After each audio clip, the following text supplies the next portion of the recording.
ओम नमो भगवते वासुदेवाय। ओम नमो भगवते वासुदेवाय। ओम नमो भगवते वासुदेवाय। ओम नमो भगवते वासुदेवाय। हरे कृष्णा। आप सभी का स्वागत है और भी भक्त लोग आएंगे। तो ये आज हम भगवद गीता का 10वां अध्याय कंटिन्यू करेंगे। पिछले चैप्टर तक में, पिछले अध्याय तक में, पिछले क्लास में हमने 10वें अध्याय के 4 श्लोक जो है मुख्य, जिसको चतुश्लोकी भगवद गीता बोला जाता है, वो हमने किए थे।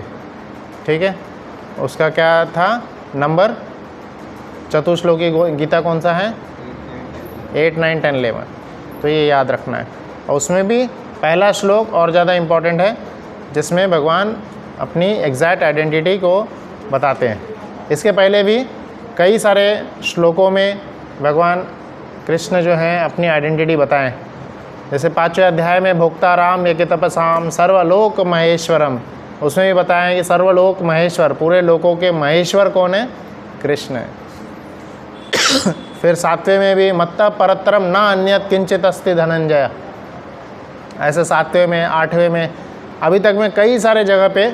और अंत में 9वें अध्याय के अंतिम श्लोक में भगवान अर्जुन को यही फाइनल संदेश दिए कि हर एक जीवात्मा को अपना मन कृष्ण में लगाना चाहिए। मन मना भव मद्भक्तो मद याजी माम नमस्। तो अब मन कैसे लगाए? तो कृष्ण अपने कुछ विभूति बताएंगे, कुछ कैसे कृष्ण को इस प्रकृति में देखा जा सकता है। तो इसलिए इस 10वें अध्याय का शीर्षक ही है श्री भगवान का ऐश्वर्य। तो इस पूरे 10वें अध्याय में 42 श्लोक है, 42 श्लोक है। इसमें 42 श्लोक को 4 पार्ट में डिवाइड किया जा सकता है। पहले श्लोक नंबर से लेकर के 7वें श्लोक नंबर तक। तो इन 7 श्लोकों में कृष्ण के बारे में यह ज्ञान बताया गया है कि कृष्ण को कोई नहीं जान सकता। पहले 7 श्लोकों का कंक्लूजन जो बोल सकते हैं, कृष्ण इज अननोएबल, कृष्ण को नहीं जाना जा सकता। 8वें से 11वें श्लोक में शुद्ध भक्ति जो है, जो एसेंस ऑफ भगवद गीता चतुश्लोकी गीता है, 8वें से 11वें श्लोक में बताया गया है। यह दूसरा सेक्शन है। फिर 12वें से 18वें श्लोक नंबर तक, श्लोक नंबर 12 टू श्लोक नंबर 18, उसमें क्या बताया गया है? अर्जुन इस बात को स्वीकार करते हैं कि कृष्ण जो है परम भगवान है। अर्जुन इस बात को स्वीकार करते हैं और स्वीकार करने के पश्चात अर्जुन कृष्ण की डिविनिटी को भी स्वीकार करते हैं। आज हम वो 12वें से आगे पढ़ेंगे। और तत्पश्चात 19 से 42 नंबर तक कृष्ण के कई सारे विभूतियों के बारे में बताया, 19 से 42 नंबर तक। तो आज देखते हैं कितना कवर कर पाएंगे। तो 12th श्लोक हम पढ़ेंगे। सब भक्तगण बोलने का प्रयास करिएगा इस श्लोक। इसमें भगवान की, इस श्लोक जो हम पढ़ेंगे 12वें श्लोक में भगवान की तारीफ़ की गई है। तो जब हम भी भगवान के सामने आए और जान चुके हैं, अभी तक श्लोकों में हम जान चुके हैं कि कृष्ण ही परम भगवान है, तो जब हम किसी की गुणगान हम जान गए हैं, समझ गए हैं कि जो हमारे सामने है वो कौन है, तब अर्जुन ने कैसी तारीफ़ की, अर्जुन ने कैसे प्रार्थना की है, हमें भी सेम वैसा करना चाहिए। एक तो हमें कुछ आता नहीं है तो सिंपल है, जैसा उच्चतर भक्तों ने किए हैं उसको रिपीट करने का प्रयास करें, है ना। तो यही श्लोक हम बार बार बोल करके भगवान को प्रणाम कर सकते हैं। तो इसलिए यह श्लोक याद करने का प्रयास करिए। अर्जुन उवाच परम ब्रह्म परम धाम पवित्रम परमं भवान पुरुषं शाश्वतं दिव्यं आदिदेवम् अजं विभुम्।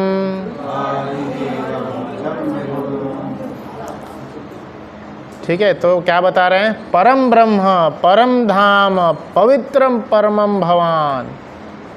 कई जगह पे परम एवं पवित्र शब्द का उपयोग किया गया है। परम ब्रह्म, भगवान परम ब्रह्म है, उनका जो धाम है परम धाम है। पवित्रम परमम भवान, उनको दर्शन करने मात्र से ही, जहाँ भी उनके दर्शन होते हैं, जिधर भी वो जाते हैं, गलती से भी उनका फ़ोटो देख लिए या उनका ग्लिम्स आ गया या हमारे मन में उनका, जैसे यहाँ पे दर्शन करके गए, अभी रात में हम इंतज़ार हमको आँख बंद करते हैं, कभी कुछ करते हैं, तो क्या होता है, उनका ये देखा हुआ मन में आता है, फ़ोटो आता है, दर्शन आता है मन में।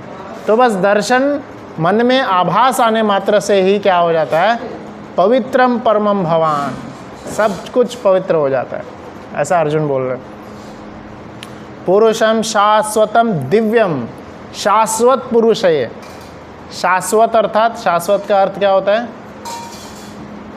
जो हमेशा से हैं, कभी वह ख़त्म नहीं होते, है ना। जो इमॉर्टल है, मतलब कभी भी मरते नहीं है, हमेशा। इसलिए तो अगला वर्ड क्या लिखे, दिव्यम आदिदेवम अजम विभुम। आदिदेव हैं, आदि पुरुष हैं, परम देवता है, और विभूम है। विभूम का अर्थ देखिए बहुत सही लिखा है, विभूम का अर्थ है सर्वोच्च। तो ऐसे सर्वोच्च परम पवित्र भगवान को प्रणाम करते हैं। तो जब भी आए भगवान की विभूति हम जानते हैं, तो ये एक मंत्र के जैसा है ना, भगवद गीता का एक एक श्लोक मंत्र है। तो इस श्लोक के ज़रिए भगवान को हम प्रणाम कर सकते हैं, भगवान के विभूति बता सकते हैं, हाँ, कि आप जो है परम भगवान हैं, परम ब्रह्म है, परम धाम है। आपको बस स्मरण करने मात्र से ही हम पवित्र होते हैं, सब कुछ पवित्र होता है। और पुरुषम शाश्वतम दिव्यम, आप शाश्वत पुरुष है, आप आदि देव हैं। तो इन श्लोकों से हमें भगवान की प्रार्थना करनी चाहिए। जो बाहर के जगह पे हम सुने हैं आरती, बाहर की जगह पे आरती गाया, तो आप देखे होंगे इस्कॉन में वो बाहर के दुनिया की आरती नहीं गाई जाती है ना। तो कई बार जो नए लोग आते हैं, सुनते हैं, तो आश्चर्य हो जाता है, ये कौन सी नई आरती गा रहे हैं। गौर आरती जैसे अभी गाए थे, नरसिंह आरती गाते हैं, और बाहर की दुनिया में हम कुछ अलग ही आरती गाते हैं, है ना। किसी भी मंदिर में जाएंगे तो अलग आरती चलती है ना। तो ज़्यादातर उसका कारण ये है कि ज़्यादातर आरती जो है वह आरती सेल्फ सेंटर्ड है। आरती में भगवान का गुणगान बहुत कम है। जो भी आरती बाहर गाया जाता है उसमें भगवान का गुणगान बहुत कम है, और उनसे मांगने की लिस्ट ज़्यादा है, मुझे ये दे दो, वो दे दो, ये चाहिए, वो चाहिए, है ना। पर यह जो है, जैसे इसमें अर्जुन प्रार्थना कर रहे हैं, सिर्फ गुणगान कर रहे हैं। ऐसे परम भगवान से कुछ मांगना नहीं चाहिए, है ना, क्योंकि जब वो इतने महान है, इतने सर्वोच्च है, उन्हें पता है हमें क्या चाहिए। तो इसलिए आचार्यगण बताते हैं कि जो भक्त हैं वो कभी कुछ मांगते नहीं, कुछ नहीं मांगना है, सिर्फ एक ही चीज़ मांगनी है, आपका स्मरण हमेशा बना रहे। तो ये फिर अगला श्लोक है, उसी में कंबाइंड है, ये 13वां श्लोक है। आहु त्वं ऋषियः सर्वे देवर्षि अस्तथा असितो देवलो व्यास स्वयं चैव ब्रवीषि में। तो यहाँ पे लिख रहे हैं, सिर्फ अब ये जैसे ये अर्जुन ने घोषणा की परम ब्रह्म परम धाम, इतने महान शब्दों से कृष्ण का गुणगान किए, तो फर्स्ट जो नुस्खा निकालने वाले लोग आएंगे कि आप कौन, आप तो कृष्ण के फ्रेंड है, अर्जुन कृष्ण के फ्रेंड है। तो इसलिए पहला ही, क्योंकि ये पूरे दुनिया में कौन लोग भरे हैं, नेगेटिव लोग ज़्यादा भरे हैं, एक दूसरे की कमी निकालने वाले ज़्यादा भरे हैं, है ना, ईर्ष्या द्वेष करके एक दूसरे कंप्लेंट करना, ऐसे लोग ज़्यादा भरे। तो सीधा अर्जुन को पता था कि सीधा पूछा जाएगा, आपके तो फ्रेंड है वो, इसलिए आप तारीफ़ कर रहे हो, भगवान सही में इतने महान हैं क्या? तो अर्जुन इसीलिए नेक्स्ट श्लोक में ही बता दिए कि सिर्फ मैं ही तारीफ़ नहीं कर रहा हूँ सिर्फ मैं ही तारीफ़ नहीं कर रहा हूँ, कौन कौन और महान देवर्षि महान लोग तारीफ़ कर रहे हैं, उनका नाम इस श्लोक में लिखा हुआ है। आसी तो हम सारे ऋषि, जितने भी ऋषिगण हैं, सारे ऋषि, सर्वे देवर्षि नारद तथा, सभी देवर्षि भी, ऋषि देवर्षि सब तारीफ कर रहे हैं, सब लोग स्वीकार कर रहे हैं कि आप कृष्ण ही परम भगवान है, परम ब्रह्म है। नारद तथा, तथा के मतलब क्या होता है और कौन? असितो, असित नाम के एक ऋषि हैं। देवल, देव नाम के एक ऋषि हैं। व्यास, व्यास नाम के व्यासदेव जो ऋषि हैं। स्वयं चैव ब्रवीषि में, तो ये सारे ऋषिगण तो बोल ही रहे हैं। स्वयं चैव मतलब आप भी अभी स्वीकार किए, आप भी अभी बोल रहे हैं। कृष्ण एक श्लोक पहले बोले थे ना अभी, तो वही बताया जा रहा है। तो अर्जुन इन श्लोक के माध्यम से कृष्ण की तारीफ की है, और अगले श्लोक में बोले कि मैं नहीं बोल रहा हूँ, मैंने जैसा सुना है कई लोग, कई ऋषिगण देवर्षिगण तारीफ कर रहे हैं, वैसा मैं बोल रहा हूँ। इससे क्या दो अर्थ हो निकलते हैं। एक पहला अर्थ कि अर्जुन, ऐसा नहीं है कि अर्जुन के फ्रेंड है इसलिए तारीफ कर रहे, क्या है, अर्जुन के अलावा और भी कई लोग तारीफ कर रहे हैं। तो पहला अर्थ क्या है, हमें कोई भी चीज़ बिना ऑथेंटिकेशन के नहीं बोलना चाहिए। अर्जुन खुद ही बोल रहे हैं कि मैं वही बोल रहा हूँ जो बड़े ऋषिगण देवर्षिगण बोले, है ना। और दूसरी कि हमें हमेशा रेफरेंस देते हुए बोलना चाहिए। जब भी कोई भी चीज़ का हम रेफरेंस देते हैं तब वो क्या है, बराबर होता है ना। हम हमेशा कॉन्फिडेंट रह सकते हैं कि यह ज्ञान, यह जो रेफरेंस दे रहे हैं, यह सिर्फ और सिर्फ हमारा अकेला नहीं है, मैं अकेला ही स्वीकार नहीं कर रहा हूँ, और भी लोग हैं। तो इसलिए यह श्लोक के द्वारा जब भी आए आप भगवान की तारीफ कर सकते हैं। परम ब्रह्म परम नाम पवित्रम परमं भवान पुरुषम शाश्वतम दिव्यम आदिदेवम अजम विभूम। कितना सुंदर श्लोक है ना। इसके तात्पर्य पढ़िएगा, ये तात्पर्य सब आपके लिए होमवर्क रहता है। अगला श्लोक पढ़ेंगे, 14 श्लोक। सर्वमेतं धृतं मन्ये यन्मां वदसि केशव न हि ते भगवत व्यक्तिं विदु देवः न दानवः। तो इसमें बता रहे, हे कृष्ण, आपने मुझसे जो कुछ कहा है उसे मैं पूर्णतया सत्य मानता हूँ। हे प्रभु, न तो देवतागण न असुरगण ही आपके स्वरूप को समझ सकते हैं। तो यहाँ पे अर्जुन जो गुण दिखा रहे हैं, हमें वही गुण को स्वीकार करना चाहिए। अर्जुन क्या बोल रहे हैं, हे कृष्ण, आप जो भी बोल रहे हैं, इसके पहले कृष्ण ने क्या बोले थे, अहम सर्वस्य प्रभवो मत्ता सर्वम प्रवर्तते। मतलब कृष्ण क्या बोल रहे थे, मैं सबसे बड़ा हूँ, सभी देवतागण सब जो है मेरे अंडर है। तो ये बहुत बड़ा स्टेटमेंट है ये स्टेटमेंट जो है कोई मामूली स्टेटमेंट नहीं है, ऐसे कोई नहीं बोल सकता। आज के दुनिया में अगर कोई क्लेम कर रहा है कि वो सबसे बड़ा है, तो थोड़े ही समय के बाद हमें पता चल जाएगा कि उससे भी बड़ा कोई है ना। जैसे क्रिकेट में बहुत समय पहले जब मैं देखा करता था, सचिन या सहवाग, यही ज़्यादातर क्रिकेटर होते थे, है ना। और इसमें से शायद गांगुली का, हाँ वो थे कैप्टन थे, है ना। तो वही महान थे, इतने महान, मतलब सारे जो रिकॉर्ड थे इन्हीं के नाम सब पे थे, है ना। बस समय गुजरा, समय की बात रही, समय गुजरा, दूसरे क्रिकेटर आ गए, सारे पिछले रिकॉर्ड टूट गए, उससे भी महान कोई आ गया। तो चाहे क्रिकेट हो या आप नॉलेज की बात करेंगे, तो पहले जो नॉलेज, जैसे फिज़िक्स में हम देख सकते हैं, जो भी इन्वेंशन होते हैं, साइंटिस्ट क्लेम करते हैं कि हाँ यही सबसे बड़ा इन्वेंशन है, उस पर नोबेल प्राइज़ भी ले लेते हैं। थोड़े ही समय के बाद दूसरा इन्वेंटर आ जाता है, दूसरा साइंटिस्ट आ जाता है, वो क्या बोलता है, नहीं नहीं नहीं नहीं, पिछला जो भी था गलत है, एक और नया थियोरी, है ना। हर एक फील्ड में, कोई भी फिजिक्स का कोई भी एक फील्ड ले लीजिए, कई सारे साइंटिस्ट लाइन लगा के खड़े हैं, सब बोल रहे हैं कि मेरा थियोरी सबसे अच्छा है, मेरा थियोरी। और सब समय समय पे आए हुए हैं, सबका थियोरी थोड़ा सा और ज़्यादा डेवलप्ड है, और ज़्यादा पॉइंट्स उसमें एडेड हैं, है ना।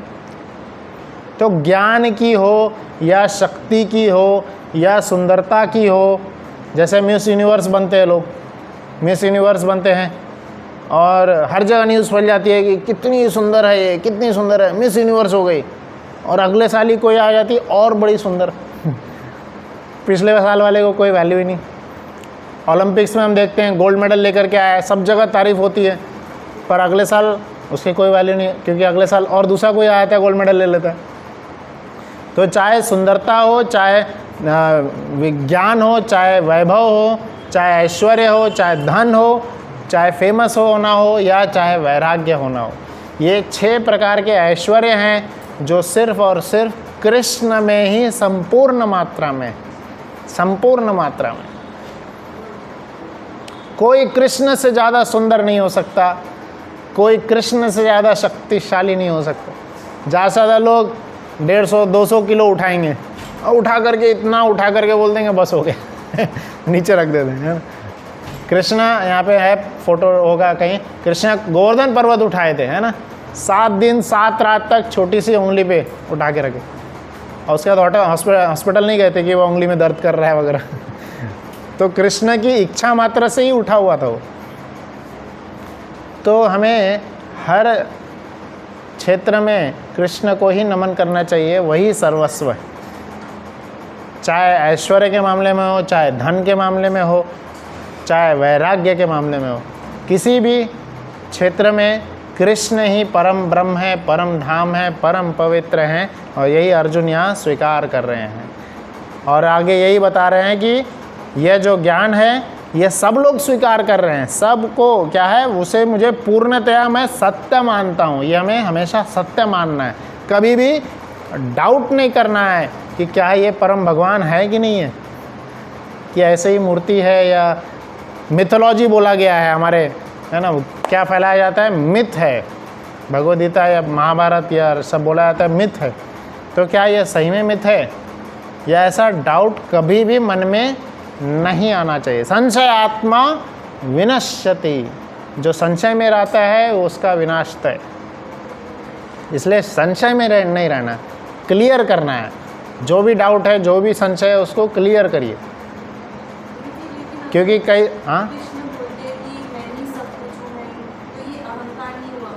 बहुत सुंदर, हाँ, यही प्रश्न है, आगे इसका उत्तर भी आएगा, है ना, कि इसीलिए तो यह ज्ञान वही लोग ज़्यादा अच्छे से समझ सकते हैं जो कृष्ण से प्यार करते हैं, है ना, कृष्ण को अच्छे से समझते हैं। जैसे यहाँ पे कई बार आगे, ये तो स्टार्टिंग है, ये पूरा अध्याय ही इसी के ऊपर ही है, क्योंकि ये प्रश्न मैं बोलने ही वाला था। ये प्रश्न को उत्तर हमें अच्छे से समझना चाहिए। क्या है प्रश्न, कि कई बार जब कृष्ण अपना ऐसे गुणगान कर रहे हैं तो क्या कृष्ण अहंकारी नहीं है? क्या कृष्ण के अंदर अहंकार नहीं आ गया? वो ज़्यादा ही घमंडी तो नहीं हो गए ना? कृष्ण इतने सुंदर थे, इतने सुंदर थे कि वहाँ जब कृष्ण वृंदावन छोड़े थे, वृंदावन का लता पेड़ भी रोने लग गए थे, मत जाओ। फिर भी किसी से अटैच नहीं थे कृष्ण, चले गए मथुरा, एक बार भी लौट के नहीं आए। ठीक है, कृष्ण परम वैरागी हैं। ऐसे कई सारे गुण हैं कृष्ण के। तो यह जिस प्रकार से एक बच्चा अपने पिताजी से पूछता है, पापा आप क्या करते हो? आप जब ऑफिस चले जाते हो, मैं आपको कैसे याद करूं, कैसे देखूं? उसके पिताजी सपोज बहुत अमीर हैं, तो उसका बेटा उसको बहुत मिस कर रहा है। बोलता है जब आप ऑफिस चले जाते हो या बाहर चले जाते हो, मैं कैसे याद करूं आपको? तो यही प्रश्न अर्जुन का है। अर्जुन भी यही पूछ रहा है कि मैं आपको कैसे ढूंढूं। तो अब अगर पिताजी वहाँ पे बोल रहे हैं कि मैं ये हूँ, मैंने मेरा यह जॉब है, बिजनेस है, जैसे टाटा है, टाटा का हर प्रोडक्ट पे टाटा का लोगो लिखा रहता है, तो उसके प्रोडक्ट को देख के कौन याद आता है? टाटा याद आता है ना। टाटा का जो भी ओनर है, अभी तो ओनर नहीं है, अभी ग्रुप ऑफ कंपनीज़ है जो उसको चला रही है ना, पर वो याद आते हैं। तो उसी प्रकार से कृष्ण जब अपनी विभूति बता रहे हैं, तो ये कृष्ण का अहंकार नहीं है, ये कृष्ण का प्रेम है अर्जुन के द्वारा हमारे लिए कि हम भगवान को कैसे देख सकते हैं, कहाँ कहाँ देख सकते हैं, कहाँ सुन सकते हैं, कहाँ महसूस कर सकते हैं, किस प्रकार से उनको समझ सकते हैं। जब तक पिताजी बताएंगे नहीं, बच्चे को पता कैसे चलेगा कि कहाँ क्या क्या है, पिताजी का क्या क्या व्यापार है, कहाँ देख सकते हैं, कहाँ मिल सकते हैं, क्या फ़ोन नंबर है, कैसे बातचीत करना है।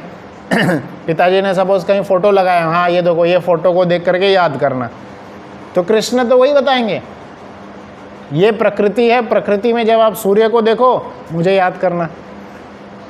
जब आगे बताएंगे, जब आप बहुत सारे एक्वाटिक्स देखेंगे, एक्वाटिक्स में आप ब्लू व्हेल को देखिएगा, मुझे याद करिएगा।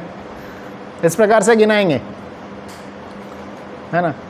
जैसे कोई पिताजी है, बताता है कि अपने बच्चे को बता रहा है कि ये जितने भी प्रकार के अलग अलग वॉलपेपर डिज़ाइंस बताए गए हैं, जैसे आप देख सकते हैं संदीप माहेश्वरी, है ना, तो उसने क्या किया है, वो इमेजेस अपलोड करके उसका एक वेबसाइट है कुछ, है ना, उसके इमेजेस वेबसाइट पे डालते रहते हैं और कई सारे लोग इमेजेस वहाँ से डाउनलोड करते हैं, यूज़ करते हैं। तो अब अगर संदीप दिखा रहा होगा कि हाँ ये जितने भी इमेजेस दिख रहे हैं, पता है मेरे वेबसाइट से लिया गया है तो एक जीवात्मा होने के कारण उसके अंदर शायद अहंकार हो सकता है, पर कृष्ण में कभी अहंकार नहीं होता। कृष्ण प्रेमवश बता रहे हैं हर एक जीवात्मा को कि कहाँ कहाँ उनको देखा जा सकता है, प्रेमवश बता रहे हैं। तो ये अहंकारवश नहीं है, प्रेमवश है ना। क्योंकि हम पति जीवात्मा हैं, हम हर एक में कमी देखते हैं, हर एक से हम ईर्ष्या करते हैं, हर एक दूसरे जीवात्मा से हम ईर्ष्या करते हैं, इसलिए हमारे अंदर कई बार ये दुविधा आ जाती है, क्या कृष्ण अहंकारी तो नहीं है। जब अगर पिताजी अपने बच्चे को बता रहे हैं तुम्हारा पिता मैं हूँ, तो ये अहंकार की बात नहीं है ना। तो उसी प्रकार से कृष्ण भगवद गीता में बता रहे हैं, और वो हैं अहम सर्वस्य प्रभवो, कृष्ण बता रहे हैं सबसे महान, सबसे प्रभव, मतलब सबके सोर्स कृष्ण है, तो वो हैं इसलिए बता रहे हैं ना। तो he is the person who can say, इसलिए वो बता रहे हैं। बाकी जितने भी जीवात्मा हैं, जैसे कि प्रॉफेट मोहम्मद आए थे, तो उन्होंने तो क्लेम नहीं किए, उन्होंने क्या बोले थे कि I am the messenger of God. Jesus Christ है, उन्होंने क्या बोले थे, I am the son of God. तो कोई भी यह क्लेम नहीं किया कि आई एम गॉड। कौन है, कृष्ण है जो कि क्लेम किया, क्योंकि वो हैं, दिखाए भी हैं। अर्जुन डाउट करेंगे और इसी प्रश्न को लेके डाउट करेंगे, तो 11वें अध्याय में अर्जुन खुद बोलेंगे कि आगे चल के कई सारे लोग डाउट करेंगे, इसलिए आप दिखाइए, बताइए आपने जो जो भी चीज़ बोले हैं अभी तक। तो 11वें अध्याय में कृष्ण अपना विराट रूप दिखाएंगे, कृष्ण से विराट रूप आएगा, और 11वें अध्याय में पूरा रूप दिखाएंगे, विराट रूप, जिसमें हम सब देख पाएंगे कि जो जो भी अभी तक बोला गया पूर्णतः सत्य है। तो इसलिए वो अहंकार नहीं है, क्या है, प्रेमवश हम कैसे भगवान को याद कर सकते हैं। और अंत में तो भगवान बोलेंगे कि अरे ये सब तो कुछ भी नहीं है, 81 विभूति गिनाएंगे, उसके बाद बोलेंगे ये तो कुछ भी नहीं है, ये विभूतियाँ कुछ भी नहीं है, ये सब तो एक जस्ट अ फ्रैगमेंट है, फ्रैगमेंट, एक शून्य, एक बिंदु मात्र है, कृष्ण की अनंत विभूतियाँ हैं। तो आगे बढ़ते हैं 15th, स्वयमेवात्मनात्मानं वेत्थ त्वं पुरुषोत्तमं भूतभावन भूतेश देवदेव जगतपते। इसका अर्थ पढ़िए। परमेश्वर कृष्ण को वे ही जान सकते हैं। नहीं, अर्थ, अनुवाद बोल्ड में जो लिखा है।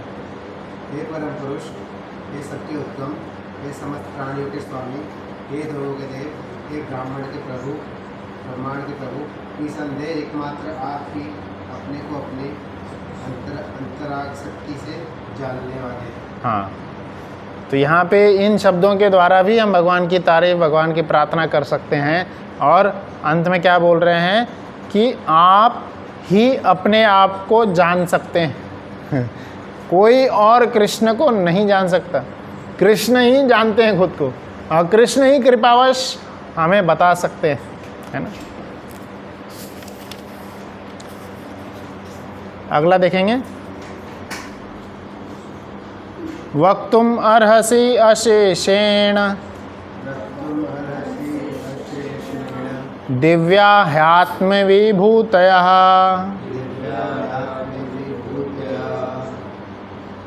विभूतिभिः लोकान् इमान् त्वां व्याप्य तिष्ठसि। तो अब इसमें बता रहे, कृपा करके विस्तार पूर्वक मुझे अपने उन दैवी ऐश्वर्य को बताए जिनके द्वारा आप इन समस्त लोकों में व्याप्त हैं। तो कृष्ण खुद ही, अर्जुन ये पूछ रहे हैं, कृपा करके उन ऐश्वर्य के बारे में बताएं जिसके द्वारा आप हर जगह व्याप्त। क्योंकि पिछले श्लोक में क्या बोले थे कि मैं सब जगह हूँ, तो अर्जुन पूछ रहे कैसे हो सब जगह बताओ। क्लियर पूछ रहे हैं ताकि कोई भी यह बोल नहीं सके कि कुछ ज़्यादा ही फेंक रहा है। कैसे हो सब जगह बताओ, अभी क्लियर पूछा जा रहा है, तो अब बताएंगे। और अभी प्रश्न है, ख़त्म नहीं हुआ है, ये सब अर्जुन बोल रहे हैं अभी। अगला पढ़िए, कथम विद्यामहम योगिम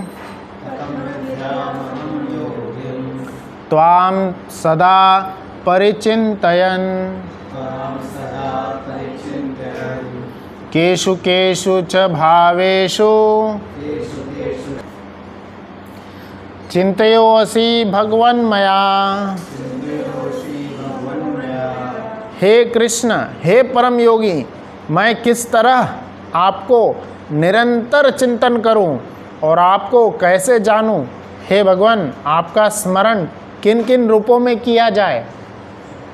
9वें अध्याय के 34वें श्लोक में कृष्ण क्या बोले थे, क्या बोले थे? हाँ देखिए, निकालिए, हाँ निकालिए, 9वें अध्याय का लास्ट श्लोक निकालिए। 9वें अध्याय का लास्ट श्लोक, कृष्ण हमें आदेश दिए हैं कुछ, 4 चीज़ बोले थे उसमें। 34वां श्लोक, लास्ट श्लोक, 9वें अध्याय का लास्ट श्लोक है 34। क्या है, पढ़िए अनुवाद। हाँ, मन मना पढ़िए। मन मना भव मध्युक्तो मध्याजी मां नमस्कुरु। हाँ, माम ऐश्वर्य सत्यम ते। हाँ, इसका अनुवाद पढ़िए। अपने मन को मेरे नित्य चिंतन में लगाओ, मेरे भक्त बनो, मुझे नमस्कार करो, मेरी ही पूजा करो। हाँ, इस प्रकार मुझे पूर्णतया तल्लीन होने पर तुम निश्चित रूप से मुझको प्राप्त होगे। तो इस श्लोक में 34 श्लोक में कृष्ण क्या बताए थे, अपने मन को मेरे में लगाओ। कृष्ण बोल रहे हैं मन मना भव मद्भक्तो, तो मन को कृष्ण में लगाना है, ऐसा कृष्ण बोल रहे हैं। अब इस श्लोक का अनुवाद पढ़िए, अभी जो हमने पढ़े 17th वाला। 17th में क्या लिखा है, नंदिनी माता आप पढ़िए।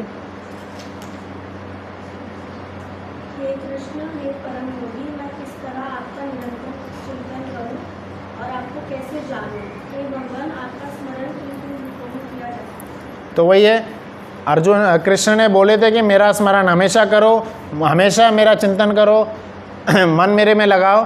तो अब अर्जुन पूछ रहे हैं कैसे आपका स्मरण करूं हमेशा, कैसे आपको हमेशा मेरा मन हमेशा आपका चिंतन में कैसे लगे रहे।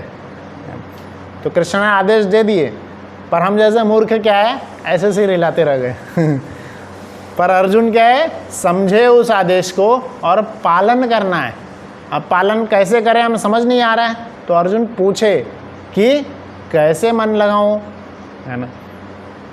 34 श्लोक जब मैं पढ़ा रहा था तब हमने यही समझाए थे, मन लगाना है, पर हम में से किसी ने नहीं पूछे कैसे लगाना है मन, है ना। सब हाँ लगाना है, ठीक है प्रभु जी, चले गए, है ना। तो हमें प्रश्न आना चाहिए हमारे मन में, कैसे मन लगाऊं, ये बहुत ज़रूरी है। क्योंकि कई बार भगवद्गीता, ये भगवद्गीता का क्लास कोई एग्ज़ाम क्रैक करने के लिए हम नहीं आ रहे सुनने। ये भगवद्गीता सुन करके कोई एग्ज़ाम क्रैक कर लेंगे, या हमारे जॉब में कोई बढ़ोतरी हो जाएगी, या हमें कोई प्रॉफिट मिल जाएगा, है ना, या अपने जीवन को और ज़्यादा सुलभ और अगला जो हमारा भविष्य रहेगा उसको और ज़्यादा वो सुलभ बनाने का हम प्रयास कर रहे हैं। हमें जिसने जीवन दिया है, कृष्ण ने जीवन दिए हैं, तो कृष्ण के बारे में जानने का प्रयास कर रहे हैं। तो कृष्ण यहाँ पे बोल रहे हैं कि मन लगाना है कृष्ण में। तो ऑब्वियस सवाल आना चाहिए हमें, कैसे मन लगाऊं। तो कोई नहीं, अर्जुन ने हमारे बिहाफ में सवाल पूछे हैं, तो अभी आगे हम देखेंगे। 18वां श्लोक पढ़ेंगे। विस्तारेणे मनोयोगम विभूतिं च जनार्दनः भूय कतः तृप्तिं शृण्वतो नास्ति मे अमृतम। हाँ, तो अब बता रहे हैं, ये यहाँ पे इस श्लोक में कृष्ण को एक बहुत ही सुंदर नाम से बुलाएं हैं। क्या नाम है? जनार्दन। हाँ, सभी जीवात्माओं के जो स्वामी हैं, सभी जीवात्माओं के जो पालक हैं। अर्दन, अर्दन मतलब सभी जन के जो अर्दन अर्थात पालन करने वाले, जनार्दन। तो हे जनार्दन, आप पुनः विस्तार से अपने ऐश्वर्य तथा योग शक्ति का वर्णन करें। मैं आपके विषय में सुनकर कभी तृप्त नहीं होता हूँ, क्योंकि जितना ही आपके विषय में सुनता हूँ उतना ही आपके शब्द अमृत को चखना चाहता हूँ, है ना। तो अर्जुन बता रहे हैं कि आप अपने बारे में और बताइए, और बताइए। यही परीक्षित महाराज भी सुखदेव गोस्वामी को बोले थे, कृष्ण के बारे में और बताइए, और बताइए। ये असली भागवत का, असली परम भागवत या असली श्रोता का जो है कर्तव्य होता है। असली श्रोता ये नहीं सोचता कि कब ख़त्म होगा, निकलना है, लेट हो रहा है, 2 घंटे हो गए, 4 घंटे हो गए, 5 घंटे हो गए, है ना। असली श्रोता क्या होता है कि पूरा तल्लीनता से सुनता है भगवान के बारे में। हाँ, भले ही भौतिक चीज़ के बारे में, यहाँ आज की दुनिया में भौतिक चीज़ के बारे में बता रहे हैं तो लोग और सुनते हैं। पॉलिटिक्स के बारे में बता रहे हैं, स्पोर्ट्स के बारे में बता रहे हैं, फिर ज़्यादा अमल लगा के सुनते हैं और बोलते हैं और क्या हुआ, और क्या हुआ, फिर क्या हुआ, फिर क्या हुआ, है ना। पर कृष्ण के बारे में सुनने में हमें कोई इंटरेस्ट नहीं। तो जिसमें जैसी हमारी बुद्धि रहेगी, अभी जैसे कुंभ मेला हुआ था, योगी ने एक बहुत बड़ा ऐलान किया था। क्या ऐलान किए थे? सीएम होने के नाते बोले थे कि इस कुंभ मेला में, वो कई जगह पे मैं लाइन पढ़ा था इसलिए याद है लाइन, क्या बोले थे? इस कुंभ मेला में जिसकी जैसी चेतना रही उसने वही पाया। कुंभ मेला में कई लोग रील्स बनाने के लिए गए, बहुत सारे टॉपिक मिले उनको रील्स बनाने के लिए। कई लोग पुण्य कमाने गए, बहुत जगह था, जाके स्नान कर रहे थे, पुण्य कमा रहे थे। कई लोग बिजनेस करने गए, बहुत अपॉर्चुनिटीज थी, बिजनेस कमाई किए, रेत बेच बेच के बिजनेस किए, गाय का भूसा बेच करके बिजनेस किए, नीम का वो दातुन बेच के बिजनेस किए, कुछ नहीं तो रास्ता दिखाने के लिए बिजनेस किए, यहाँ जाना है, यहाँ जाना है बोल करके लिफ्ट दे दे करके बिजनेस किए, बहुत सारे तरह के। और भी बहुत हैं, दर्शन करने आए, दर्शनार्थी दर्शन करने आए थे।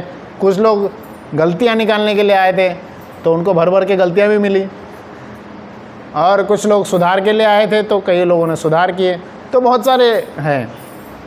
उसी प्रकार से जब हम मंदिर आते हैं, जिस भाव से आ रहे हैं वही हमें प्राप्त होता है। आगे चल के कृष्ण बोलेंगे, ये यथा माम प्रपद्यन्ते ताम सतये भजामि हम। जो जिस भाव से मंदिर में आता है, कोई अगर आता है गलतियाँ निकालने के लिए, अरे ये मंदिर कैसा है, छोटा है, इतना सा, कोई नहीं आता इधर, यहाँ पे क्या, इधर एक गंदा है, इधर कुर्सी रखा है, इधर एक इतनी सारी चींटियाँ, ये वो, तो उसको गलतियाँ ही गलतियाँ दिखाई देगी। और अगर कोई आ रहा है क्रिएटिविटी देखने के लिए, अरे यहाँ पे सुंदर सुंदर इतने फ़ोटो हैं, कितना सुंदर डिज़ाइन है, ये फ़ोटो कहाँ से मिलेगा, तो उसको वही दिखाई देगा। हमारा दिल्ली का जो मंदिर है ईस्ट ऑफ कैलाश वाला, लोग वहाँ पे आर्किटेक्चर देखने के लिए जाते हैं। उसका आर्किटेक्चर इतना सुंदर बनाया गया। पूरे विश्व, पूरे भारत के सबसे बड़े आर्किटेक्ट जो थे उस समय के 1980s में, उसने बनाया था दिल्ली वाला मंदिर। तो वहाँ का आर्किटेक्चर देखने के लिए कई लोग आते हैं। तो आर्किटेक्चर वाले जो लोग होते हैं, BR किए हुए लोग, तो वो देख करके लोग आकर्षित होते हैं। जैसे पूतना आई थी, पूतना किस लिए आई थी? विष पिलाने के लिए, है ना। तो कोई भी व्यक्ति किसी भी मानसिकता से भगवान के पास आ रहा है, सब आकर्षित होते हैं। है ना। अगर भक्ति के लिए आएंगे तो भक्ति मिलेगा, भौतिक चीज़ों के लिए आएंगे तो वह मिलेगा। पर अर्जुन यहाँ पे क्या बोल रहे हैं कि हमें किस भाव से आना चाहिए? भगवान के पास, भगवान को पाने के लिए आना चाहिए, भगवान का होने के लिए आना चाहिए।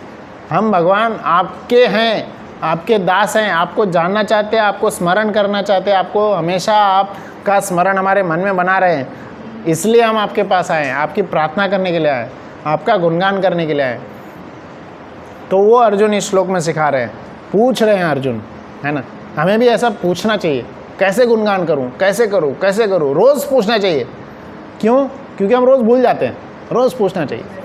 तो ये श्लोक अभी 19 से भगवान बोलने का प्रयास करेंगे, बोलेंगे। आप सब लोग ध्यान से सुनिए, ध्यान से सुनिए। श्री भगवान उवाच हन्तते कथम कथिष्यामि दिव्या ह्यात्विभूतयः प्राधान्यतः कुरु श्रेष्ठ नारस्यन्तो विस्तरम्य में। तो यहाँ पे अभी तक अर्जुन बोल रहे थे, सीधा व्यासदेव ने लिखे थे अर्जुन उवाच, पर अब कृष्ण बोल रहे हैं तो कृष्ण उवाच नहीं लिखा गया है, क्या लिखा गया है? श्री भगवान उवाच, है ना। तो इसलिए हमेशा याद रखना है, व्यासदेव जी हर बार याद दिलाते हैं कि कृष्ण कोई नॉर्मल व्यक्ति नहीं है, परम भगवान है, श्री युक्त भगवान। तो कौन बोल रहा है उसके ऊपर वाक्य का इम्पोर्टेंस डिसाइड होता है। तो हर बार जब भी हम ये अब सुनेंगे, हमेशा याद रखना कौन बोल रहा है ना। तो इसलिए कई, जैसे छोटा छोटा एग्जांपल भी मैंने हर बार दिया था, जैसे डिमोनेटाइजेशन का एग्जांपल दिए थे, है ना, कि कोई भी व्यक्ति अगर बोल देगा कि ये नोट कल से बंद है, किसी काम का नहीं तो वो लागू नहीं होगा। पर मोदी ने एक बार बोला था, लागू हो गया था ना। क्यों? क्योंकि उसके बात में दम है, वो जिस कुर्सी पर है उस कुर्सी में दम है। तो इसलिए कौन बोल रहे हैं, कौन क्या स्टेटमेंट बोल रहे हैं, बहुत मैटर करता है। इसलिए यहाँ पे कृष्ण उवाच नहीं लिखा गया है, श्री भगवान उवाच लिखा गया है। इसलिए एक एक वाक्य जब अब जो आगे अब पूरा बोला जाए, अब यहाँ से लेकर के पूरा 42 श्लोक तक कृष्ण बोलेंगे। एक एक श्लोक, एक एक शब्द बहुत इम्पॉर्टेंट है, ध्यान से सुनना है उसको, एकदम आंखें एकदम खोल करके याद करना है ना। तो क्या बोल रहे हैं? हंतते, हंत, हंत अर्थात अभी तक अर्जुन पूछ रहे थे कैसे आपको याद करूं, तो कृष्ण प्रेमवश बोल रहे हैं हंत अर्थात हाँ हाँ, अब मैं बताता हूँ आपको, अब मैं तुमसे अपने मुख्य वैभव युक्त रूपों का वर्णन करूँगा, क्योंकि हे अर्जुन मेरे ऐश्वर्य असीम है। तो अब कृष्ण अर्जुन को बता रहे हैं, हाँ इसी पल का मुझे इंतज़ार था, जैसे अब मैं आपको सारे वैभव का, सारे ऐश्वर्य का गिनाऊंगा एक एक करके। और उसमें भी कृष्ण खुद ही बोल दिया, स्टार्टिंग में बोल दिए क्या? मुख्य ऐश्वर्य का बताऊंगा। यहाँ पे लिखा है प्राधान्यतः अर्थात जो प्रधान है या प्रमुख है, प्रमुख ऐश्वर्य का नाम गिनाया जाएगा। बाकी सबका नहीं गिनाएंगे, सबका गिनाना भी पॉसिबल नहीं है। तो जो प्रमुख ऐश्वर्य है उनका नाम गिनाया जाएगा। अगला पढ़ेंगे, अहम आत्मा गुणाकेश सर्वभूतास्य स्थितः अहम आदिश्च मध्यम च भूतानाम अंत एव च। हे अर्जुन, बहुत बड़ा लाइन बोल रहे हैं, हे अर्जुन मैं समस्त जीवों के हृदय में स्थित परमात्मा हूँ, मैं ही समस्त जीवों का आदि मध्य तथा अंत हूँ। समस्त जीव, समस्त जीव, चाहे चींटी, बिल्ली, कुत्ता, भेड़, बकरी इत्यादि कोई भी हो, समस्त जीवों के हृदय में परमात्मा निवास करते हैं। और वो कौन है? कृष्ण है ना। तो इसलिए पिछले अध्याय में कृष्ण बोले थे कि कृष्ण हर एक जीवात्मा के परम मित्र हैं। क्यों? क्योंकि वो सबके साथ हमेशा रहते हैं। मित्र कौन है? जो हमेशा साथ में रहे, हमेशा साथ में रहे।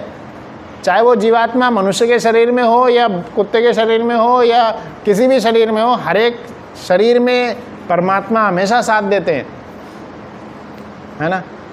तो हर एक शरीर में परमात्मा हमेशा जीवात्मा के साथ रहते हैं। परमात्मा, भगवान, परमात्मा कौन है? यहाँ पे क्लिश बता रहे, मैं ही स्थित हूँ। तो कृष्ण ही हमारे परम मित्र हैं।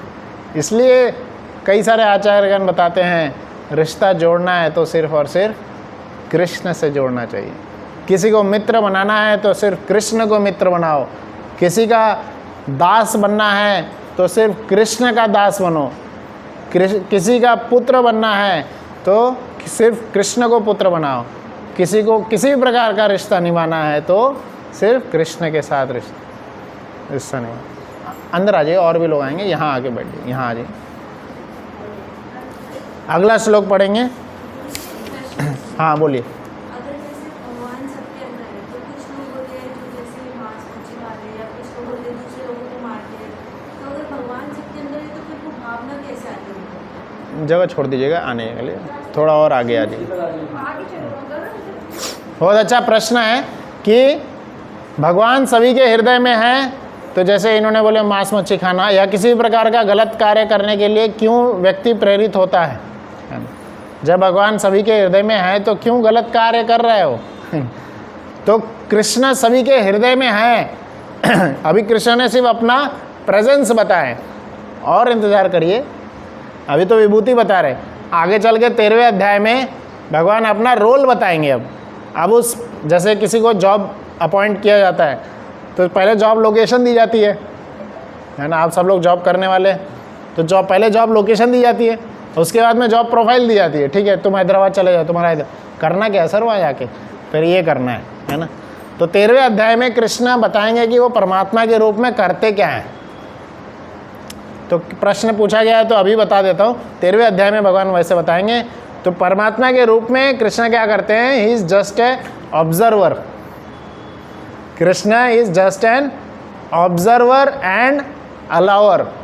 कृष्ण ऑब्जर्व करते हैं, अनुमंता अनुमंता अलाउ करते हैं, है ना। ऑब्जर्व करते हैं और अलाउ करते रहते हैं। तो ये नहीं करते कृष्ण की रोक टोक नहीं करते। कृष्ण बोले ना हमारे परम मित्र हैं, तो परम मित्र रोक टोक नहीं करता है ना, हर चीज़ में साथ देता है, चाहे वो गलत हो चाहे सही हो। अब वो गलत और सही का डिस्टिंक्शन करने के लिए, गलत और सही का डिस्टिंक्शन करने के लिए शास्त्र दिया गया है, साधु दिए गए। शास्त्र से पढ़िए, साधु से जाके पूछिए, है ना। भगवान पे कोई उंगली नहीं उठा सकता, क्योंकि शास्त्र किसने लिखा? भगवान। साधु को किसने भेजा? भगवान। जिस प्रकार से किसी प्रकार का प्रोडक्ट कोई दिया गया है, वॉशिंग मशीन जैसे दिया गया है, वॉशिंग मशीन को यूज़ करने के लिए एक मैनुअल दिया जाता है ना। वॉशिंग मशीन का ओनर साथ में नहीं आता। क्या वॉशिंग मशीन का ओनर है आपके घर में? नहीं है। वॉशिंग मशीन को कैसे यूज़ करना है एक मैनुअल दिया जाएगा, और कुछ हेल्प चाहिए तो सर्विसमैन आ जाएगा ठीक करने के लिए। तो उसी प्रकार से इस शरीर का टैगलाइन या लोगो के रूप में परमात्मा हमारे हृदय में है। ये शरीर भगवान नहीं दिया है, हमने तो शरीर कहीं से लिया नहीं। शरीर हर एक जीवात्मा को भगवान कृष्ण ही शरीर देते हैं, परमात्मा के रूप में सभी के हृदय में निवास करते हैं। अब उस शरीर को कैसे यूज़ करना, मैनुअल जो है गीता है, भगवद गीता मैनुअल है, मैनुअल भी दे दिए और सर्विसमैन भी दे दिए। कुछ गलती हो गई तो जाके साधुओं से जाके पूछो, है ना। अब ओनर तो हमेशा साथ में नहीं आएगा ना। कुछ गलत कर रहे हैं वॉशिंग मशीन को, अगर हम जैसे अभी कुछ समय पहले ड्रम को यूज़ किया गया था, तो अब ड्रम का कुछ वैसा यूज़ किया जा रहा है, कुछ गलत यूज़ किया जा रहा है, तो ड्रम बनाने वाली कंपनी को थोड़ी पकड़ा जाएगा।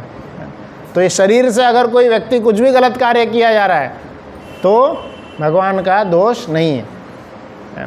क्यों? क्योंकि मैनुअल दिया गया है, अब मैनुअल में पढ़ के हमें यूज़ करना है, और हमें भी फ्री विल दी गई है, बुद्धि दी गई है कि आप इस प्रकार से शरीर का यूज़ कर सकते हैं, है ना। जिस प्रकार से कंपनी हमें गाड़ी देती है, आप कंपनी का लैपटॉप लीजिए, गाड़ी लीजिए, तो कंपनी बता देती है, कंपनी का ओनर हमेशा साथ में नहीं आता, और कंपनी का अगर कुछ गलत यूज़ कर रहे हैं लैपटॉप का, उसके लैपटॉप में पासवर्ड सेट रहता है, या पता चल जाता है ओनर को या उसके शक्तियों को, एनर्जीज को कि गलत यूज़ कर रहे हैं, तो नोटिस आ जाती है, आप लैपटॉप वापस कर दीजिए, आप गाड़ी वापस कर दीजिए। तो हालांकि कृष्ण हमारे साथ हमेशा है परमात्मा के रूप में, पर ये नहीं है कि अगर हम गलत कर रहे हैं तो कृष्ण दोषी है, दोषी हम हैं, क्योंकि मैनुअल दिया गया है और कैसे यूज़ करना फ्री विल भी हमारे हाथ में है। अगला श्लोक पढ़ेंगे।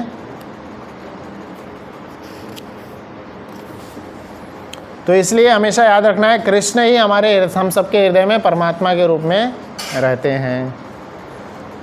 अगला श्लोक पढ़ेंगे। आदित्यानाम अहम विष्णु ज्योतिषाम रविम अंशुमान मरीचिः मारुतम अस्मि नक्षत्राणाम अहम शशि। जिस प्रकार से अभी मैंने स्टार्टिंग में बताया था, एक बच्चा अगर अपने पिताजी से पूछ रहा है मैं आपको कैसे याद करूं, तो पिताजी अगर बता रहे हैं देखो ये फ़ोटो है, फ़ोटो में देखना मुझे और याद करना, है ना। तो उसी प्रकार से अब कृष्ण अपनी विभूतियाँ चालू कर रहे हैं बताना, बोल रहे हैं इन विभूतियों में जब देखोगे इन चीज़ों को तो कृष्ण को याद करना है, क्योंकि हमेशा हम कृष्ण हमारे साथ सामने तो रहेंगे नहीं, और हम इतने महान नहीं कि हम कृष्ण को जब चाहें बुला लें या स्मरण कर लें, है ना। हम हमेशा किसको देखते हैं? बाहर रहते हैं हम प्रकृति को देखते हैं, तो प्रकृति के उन चीज़ों को अब कृष्ण गिनाएंगे जिनके द्वारा कृष्ण पे हम ध्यान केंद्रित कर सकते हैं। तो उसमें से पहला श्लोक ये है, आप देखिए क्या लिखा है, मैं आदित्यों में विष्णु हूँ। जब भी विष्णु भगवान को याद करें को तो कृष्ण को याद कर सकते हैं, कृष्ण उसमें आएंगे। प्रकाशों में तेजस्वी सूर्य हूँ, जब भी सूर्य देव को देखें तो कौन याद आने चाहिए? कृष्ण। जब भी आप मारुति में मरीचि हूँ, मरीचि ऋषि, अर्थात ऋषि है एक मरीचि ऋषि, तो ऋषियों में मरीचि ऋषि है। नक्षत्रों में चंद्रमा है, चंद्र आप देखेंगे बोलेंगे सूर्य तो दिन में होता है, तो शाम का भी बता दिए, रात में चंद्रमा का आपको देखेंगे तो चंद्रमा को देख के कृष्ण याद आने चाहिए। ठीक है, अगला पढ़ेंगे। वेदानाम समवेदो अस्मि देवानाम अस्मिन् वासवः इंद्रियाणाम मनश्चास्मि भूतानाम अस्मि चेतनः। तो इसमें आप बता रहे हैं 4 वेद हैं।